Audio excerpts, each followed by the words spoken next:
по статье 43, часть 4, 319, часть 2 Уголовного кодекса Кыргызской Республики. И секретарь доложит о явке лиц, участвующих в деле. Днем Салянова Езишевка Бенедикт Кирдипов взял суда явился государственный. 26 февралда Бишкектин Свердлов райондук сотунда мурдагы башкы прокурор Аида Салянованын Крим-түбөл Азиз Батукаевдин түрмөдөн мыйзамсыз бошотулушуна байланыштуу соттук отуруму болмок. Бирок дагы бир айыптоочунун соттук отурумга келбегендигинен улам иш 4 мартка жылдырылды. Сереп медиа маалымат агенттиги экс башкы прокурордун ушул иш боюнча пикирин уктук. Ушул убактагы президент Атамбаевке каршы көрсөтмө керек болгон. Анан негизи башка себеп жок болчу, ушул жалгыз себеп менен. Бирок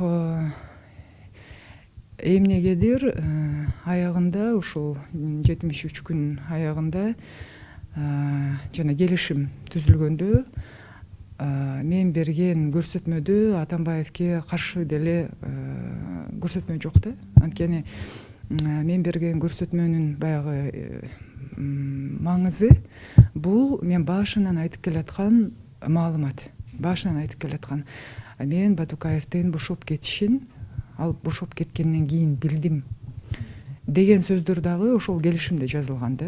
Анан мындайдан айтканда тергөөгө маанилүү деле маалымат берген эмесмин мен.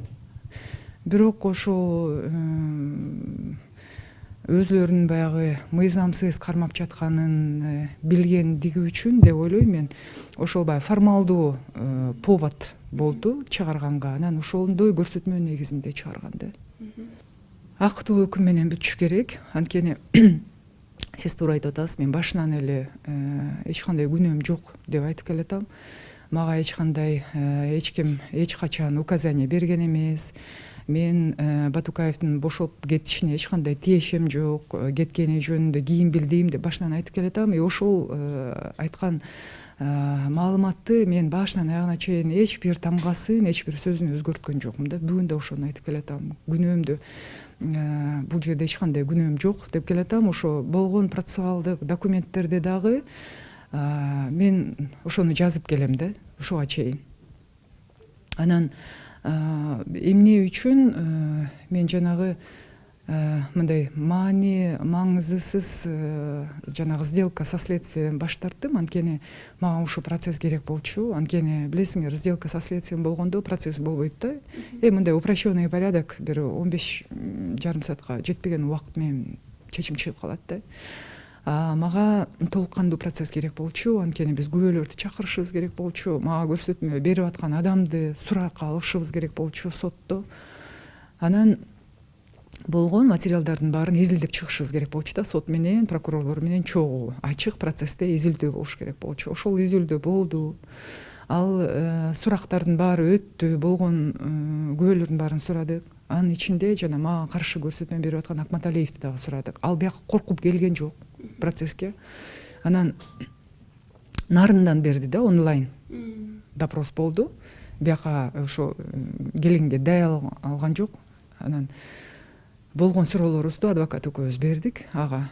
Эми мен ушу азыр мына жыйынтыкталып атат процесс. Аягында прения болот, мен жарыш сөз болот. Ошо жарыш сөздү дагы ошол Акматалиевдин калпынын баарын ашкерелегенге аракет кылам.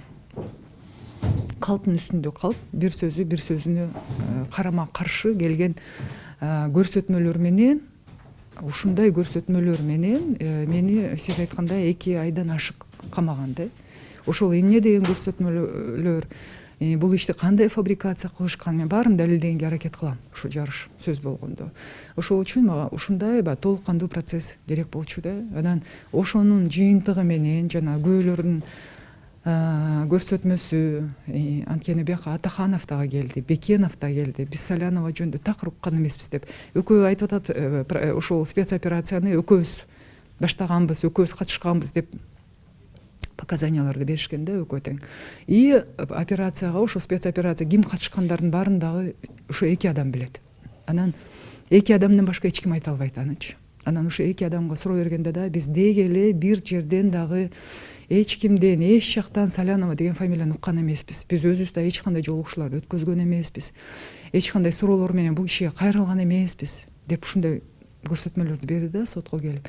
Анан ошонун баарын жыйынтыгы менен жанагы ашкереленип аткан Акматалиевдин калптарынын баарын жыйынтыгы менен мен ойлойм актоо бир гана чечим, актоо чечими чыгышы керек деп ошого үмүттөнүп атам.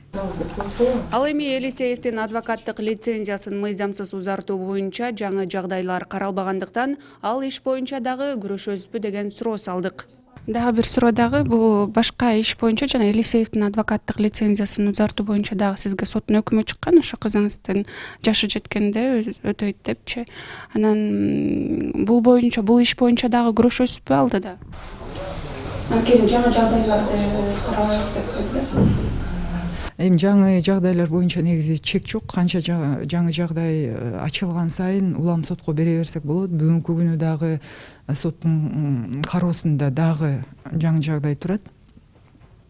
Анан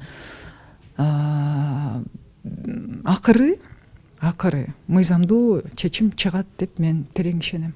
Сиз жана айтып өткөндөй жогорку сотто Елисеев боюнча лицензия боюнча жаңы жагдайлар каралган. Анан жыйынтыгы мен үчүн туура эмес болуп калды. Бирок мен айткандай дагы деле жаңы жагдайларды бердим. Бирок биринчи жолу жаңы жагдай каралып анан сот аны кароодон баш тартканда эч себепсиз эми ал биринчиден коомчулук баары деле билип бүттү ал кандай саясий кылмыш иши болгон.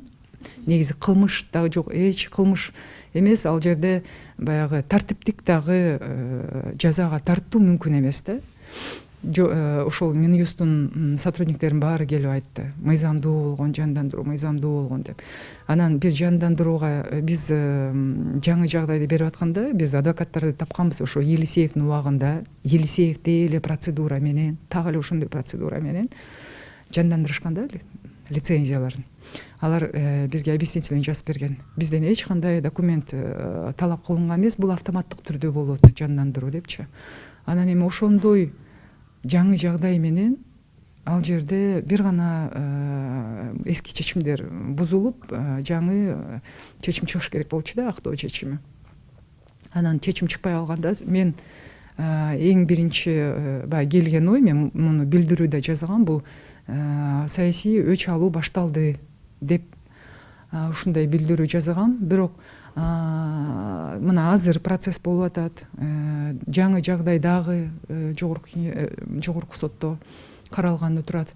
Ошонун жыйынтыгы менен анан биротоло баягы акыркы сөздү айтса болот деп ойлойм. Өч алуу болуп атабы же эми ситуация кандай өнүгүп атканы жөнүндө ошонун жыйынтыгы менен айтса болот деп ойлойм. Акыркы жыйынтыктоочу суроо болсун, азыр учурдагы бийлик менен сиздин мамилеңиз кандай? Эч кандай мамилем жок. Негизи жалпы эле коомчулук билип калды окшойт. Мен азыр көп нерсе ден соолугума байланыштуу ошо болгон күчүм азыр соттук процесстерге кетип атат. Ошон үчүн баягы коомчулукта да активдүү процесстерге катыша албай атам, тилекке каршы. Баягы кээде билдирүүлөрдү жазып атам, бирок толук кандуу катышкандай азыр мүмкүнчүлүк болбой атат. Анан ушул соттор бүтсө эле негизи мен күткөнүм ошол, жүрөгүмө операция жасатышым керек эле, мен ошону күтүп жатам. Анан мамиле түзүү боюнча дагы эч кандай аракеттерди кылган жокмун. Мен үчүн бүгүнкү күнү ал приоритеттүү эмес.